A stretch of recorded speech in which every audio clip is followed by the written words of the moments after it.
নমস্কার বন্ধুরা, আমি গৌরাঙ্গ দাস, পশ্চিমবাংলার হুগলি জেলা থেকে আগত। আজকে আমি দেখাবো আপনাদেরকে আমাদের গ্রামের এক সুন্দর সকাল। এটা আমার প্রথম ব্লগ। সকলে আমাকে সাপোর্ট করবেন প্লিজ। চলুন তাহলে আজকে আমাদের সুন্দর গ্রামের সকাল দেখানো যাক। এখন আমি হাঁটতে বেরিয়েছি, আর এত সকালবেলায় কুয়াশা, চারিদিকটা কিছু দেখা যাচ্ছে না। দেখতে পাচ্ছেন, চারিদিকে কুয়াশায় ভর্তি হয়ে গেছে, কিচ্ছু দেখা যাচ্ছে না। গাড়ি ঘোড়া যাচ্ছে, তারপরেও অনেক কুয়াশা, অনেক কুয়াশা। এই যে দেখতে পাচ্ছেন,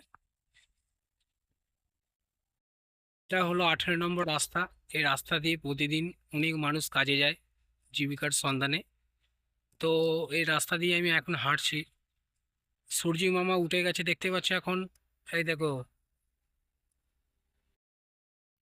দেখতে পাচ্ছ গ্রামের চারপাশটা কত সুন্দর, গাছপালা আর মাঠ।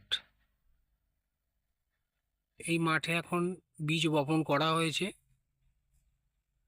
দেখতে পাচ্ছ। এটা হলো আমাদের গ্রামের খাল, যেখান দিয়ে জল বয়ে যায়, এবং গ্রামের বেশিরভাগ মানুষ এই খালের জল তাদের সেচের কাজে লাগায়। কৃষি জমিতে তারা এই জল ব্যবহার করে। দেখতে পাচ্ছ কত দূর বয়ে গেছে খালটা। ভিডিওটি ভালো লাগলে লাইক, শেয়ার, কমেন্ট করো, এবং চ্যানেলে নতুন থাকলে চ্যানেলটা সাবস্ক্রাইব। পর্যন্তই দেখা হবে নেক্সট ভ্লগে। ততক্ষণ পর্যন্ত টাটা, বাই বাই, লাভ ইউ।